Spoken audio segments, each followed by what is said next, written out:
আসসালামু আলাইকুম রহমতুল্লাহি ওবরকাতুহু। সম্মানিত দর্শক, জাতীয় রাজনীতিতে শেখ হাসিনার গুরুত্ব কোনো অবস্থাতেই গুরুত্বহীন করা যাচ্ছে না। তিনি দেশের ভিতরে নেই, দিল্লিতে আছেন। মাঝে মাঝে আমরা তার শব্দ শুনি, আওয়াজ শুনি, কিন্তু গত 17 মাসে তার চেহারা সুরত আমরা একবারও দেখিনি, যেটাকে ফিজিক্যাল অ্যাপিয়ারেন্স বলা হয়। আবার তার যে শব্দ বা কথাগুলো, এগুলো নিয়ে নানা রকম বিতর্ক আছে। কেউ বলেন এগুলো আর্টিফিশিয়াল ইন্টেলিজেন্স বা এআই দিয়ে, প্রযুক্তি দিয়ে তৈরি। এবং আপনারা জানেন যে টেকনোলজি এখন এমন পর্যায়ে চলে এসেছে, আপনি যদি চান আমার কণ্ঠটি নকল করে হুবহু আমার যে কোনো বক্তব্য, মানে আমি যা বলতে চাই এরকম তৈরি করবেন, yes you can do it. Ultimately 100% accuracy আসবে কেবলমাত্র যদি আপনি এটাকে পরীক্ষা করেন, তখন ধরা পড়বে এটা এআই নির্মিত। কিন্তু সাধারণভাবে আপনি 1% আপনি এদিক ওদিক পাবেন না। এমন সব প্রযুক্তি চলে এসছে। যেমন ধরুন, গোলাম মাওলা রনি কেমন মানুষ, আপনি একটু চ্যাট জিপিটিকে জিজ্ঞাসা করে দেখেন সে কি বলে। আপনি একটু জিজ্ঞাসা করেন যে গোলাম মাওলা রনির ব্যক্তিগত জীবন কেমন, তার ছেলে মেয়ে কেমন।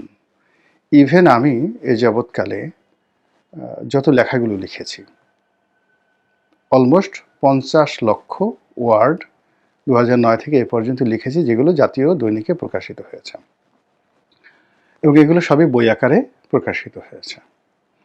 এরকম একটা সিঙ্গেল লেখা আপনি শুধু শিরোনাম দিয়ে সেই চ্যাট জিপিটিকে বলেন এটা বের করে দাও, সে আপনাকে বের করে দেবে।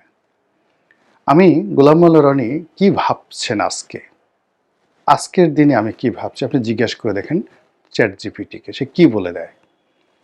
আপনি বলেন যে তার একটা বক্তব্য শুনতে চাই, আপনি আমার ভাষা দিয়ে বলেন যে গোলাম মোল্লা রনির কণ্ঠে শেক্সপিয়ারের একটা কবিতা শুনতে চাই। আমি তো কোনোদিন শেক্সপিয়ারের কোনো কবিতা আবৃত্তি করিনি, কিন্তু দেখুন আপনাকে চ্যাট জিপিটি একেবারে হুবহু আপনাকে সেই আমার কণ্ঠ শুনিয়ে দেবে শেক্সপিয়ারের যে কোনো একটি কবিতা বা যে কোনো একটি ডায়ালগ। এই হলো প্রযুক্তি। তো সেই প্রযুক্তি দিয়ে শেখ হাসিনার বক্তব্য এবং শেখ হাসিনা যেটা চিন্তা করেন, যেটা কল্পনা করেন, অথবা শেখ হাসিনার কণ্ঠ দিয়ে যে ধরনের বক্তব্য আসতে পারে বলে সাধারণ মানুষ বিশ্বাস করে, ঠিক হুবহু চ্যাট জিপিটি দিয়ে ঠিক সেই ধরনের একটি বক্তব্য তৈরি করা সম্ভব। ফলে যারা প্রযুক্তি নির্ভর তারা বলছেন যে শেখ হাসিনার বক্তব্যগুলো এআই নির্ভর, কাজে তার ফিজিক্যাল অ্যাপিয়ারেন্স ছাড়া আমরা বিশ্বাস করব না যে তিনি সুস্থ আছেন, স্বাভাবিক আছেন, ভালো আছেন। এটা গেল এক। কিন্তু শেখ হাসিনা নিজে বললেন, কিংবা তার যারা লোকজন রয়েছেন তারা চ্যাট জিপিটি দিয়ে বা এআই প্রযুক্তি ব্যবহার করে তার কণ্ঠটিকে দিয়ে যে রাজনীতি করছেন, what ever maybe, does not matter, নিজে বলুন বা এআই দিয়ে তৈরি করুন, কিন্তু এই কথাগুলো পুরো বাংলাদেশকে তোলপাড় করে ছাড়ছে। দিল্লি থেকে তিনি যাই বলছেন, সংবাদের শিরোনাম হচ্ছে, সোশ্যাল মিডিয়া তছনছ হয়ে যাচ্ছে, সরকার প্রতিক্রিয়া দেখাচ্ছে, রাজনৈতিক দলগুলো নানা সমীকরণ তৈরি করছে, আর আওয়ামী লীগের যারা লোকজন তারা খুশিতে নাচছে। শেখ হাসিনার বয়স 80 বছর হয়ে গেছে, ডাজ নট ম্যাটার।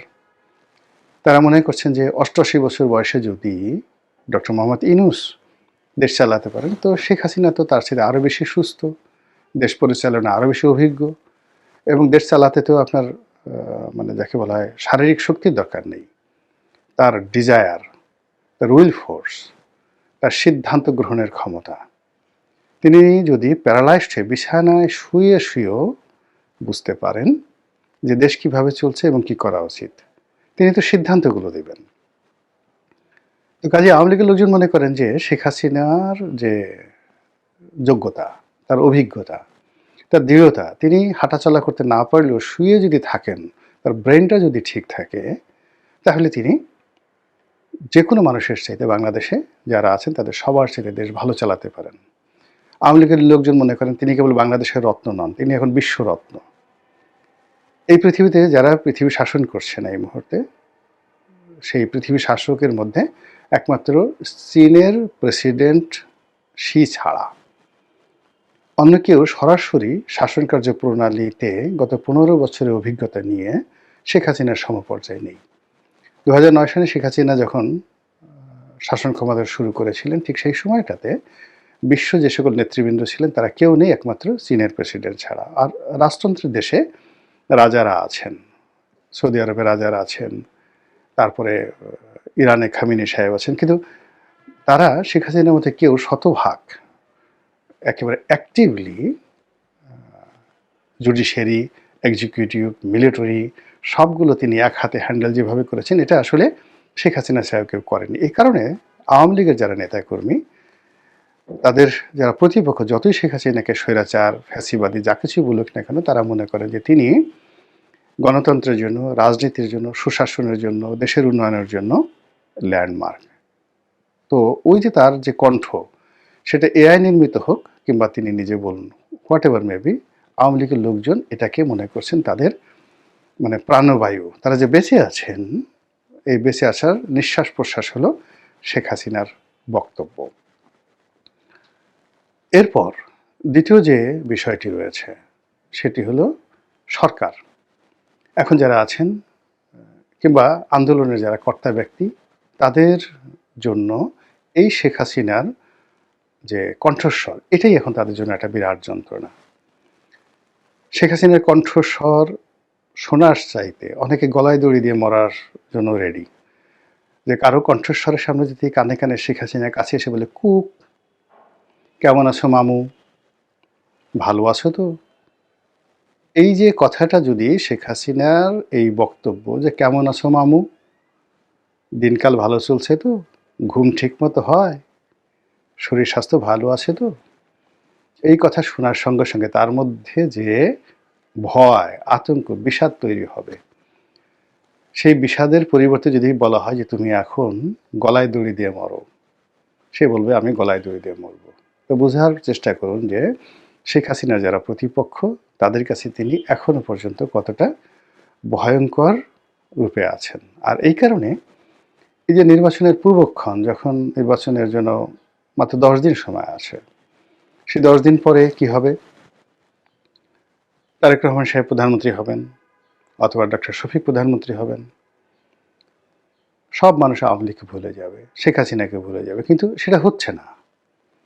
সবাই বলার চেষ্টা করছে যে শেখ হাসিনার সমর্থন নিয়ে তারেক রহমান সাহেব দেশে এসেছেন, তার সাথে তার কথা হয়েছে। ভারত তারেক রহমান সাহেব বিএনপির মধ্যে আর আওয়ামী লীগের মধ্যে একটা সমঝোতা করে দিয়েছেন, কাজেই শেখ হাসিনা বা আওয়ামী লীগকে যদি সমালোচনা করতে হয়, তারেক রহমান সাহেবকে করতে হবে।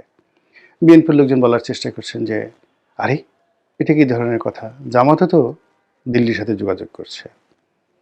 রাষ্ট্রদূত পর্যায়ের যারা কর্মকর্তা, তারা কি গিয়ে এই জামাতের আমিরের সঙ্গে দিল্লিতে লন্ডনে দেখা করেননি? বাংলাদেশে কি তাদের মধ্যে একাধিক বৈঠক হয়নি? এগুলো পত্রপত্রিকায় এসেছে। কাজে তাদের সঙ্গে যদি শেখ হাসিনার একটা সংযোগ হয়, যোগাযোগ হয়, তাহলে অস্বাভাবিক কি? সবাই তো সেই কাজগুলো করছে। আর অন্যদিকে কথাবার্তা যত সরকার শুনছে, ডক্টর মোহাম্মদ ইউনূসের সরকার, তাদের তত পালপিটেশন, মানে আমরা যেটাকে পালস বলি, মানে এই যে হাতের যে পালস, সেই পালসকে আঞ্চলিক ভাষায় আমরা বলি পালপিটেশন। পালপিটেশন গরম হয়ে গেছে।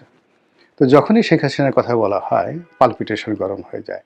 এবং আপনি দেখেন, খালি যদি সুযোগ পায়, ঢাকার শহরে 1 ঘন্টা মানে সবার গলায় একটা করে ঢোল থাকবে, আর প্রতিটি পাড়া মহল্লায় সেই ঢোল তারা পিটাবে 10 জন করে লোক, আর খালি বলবে শেখ হাসিনা, শেখ হাসিনা, শেখ হাসিনা। আপনি দেখবেন যে পালপিটেশন কাকে বলে। হাসপাতাল ভরে গেছে। হৃদরোগ ইনস্টিটিউট যেটা আছে, ওই হৃদরোগ ইনস্টিটিউটের সামনে যার দাঁড়ানোর জন্য একটা টিকিট যদি কেউ ওই সময় বিক্রি করে, দেখা যাবে এক একটা টিকিট 1 লাখ 2 লাখ টাকা করে বিক্রি হবে, খালি একটু দাঁড়িয়ে তার হার্টবিটটা চেক করবে এসে। এরকম লোকের সংখ্যা বেড়ে যাবে অনেক। খালি 1 ঘন্টা যদি সময় দেওয়া হয়, শেখ হাসিনা আর একটা করে ঢোলে বাড়ি দেবে জোরে, জয় হোক শেখ হাসিনা, এই একটা, আর কিছু না, জয় শেখ হাসিনা, জয় শেখ হাসিনা, আর একটা করে ঢোলের বাড়ি, তছনছ হয়ে যাবে। তো এর কারণে কি হচ্ছে, এই যে নির্বাচনের মাত্র 10 দিন আছে, সবকিছু সেটেল হচ্ছে, হওয়ার পরে তারপরও শেখ হাসিনাকে নিয়ে আলোচনা থামানো যাচ্ছে না। তিনি কি পালিয়ে গেছেন? তো পালিয়ে যদি গিয়ে থাকেন, তার কি লজ্জা শরম নেই?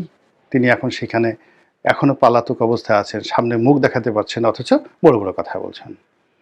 আবার প্রতিপক্ষ বলার চেষ্টা করছেন কিসের পালানো, তিনি তো রাষ্ট্রীয় প্রোটোকলে গেছেন, তাকে সেনাবাহিনীর হেলিকপ্টারে করে নিরাপদ জায়গাতে নিয়ে বিমানে তোলা হয়েছে, তাও আবার সামরিক প্লেনে তোলা হয়েছে। এরপর সামরিক প্লেন ইন্ডিয়ান সরকারের অনুমতি নিয়ে সেটা ইন্ডিয়াতে গেছে, ইন্ডিয়া সরকারের কাছে তাকে রাষ্ট্রীয় মেহমান রূপে হস্তান্তর করা হয়েছে, তারপর সামরিক প্লেন চলে আসছে।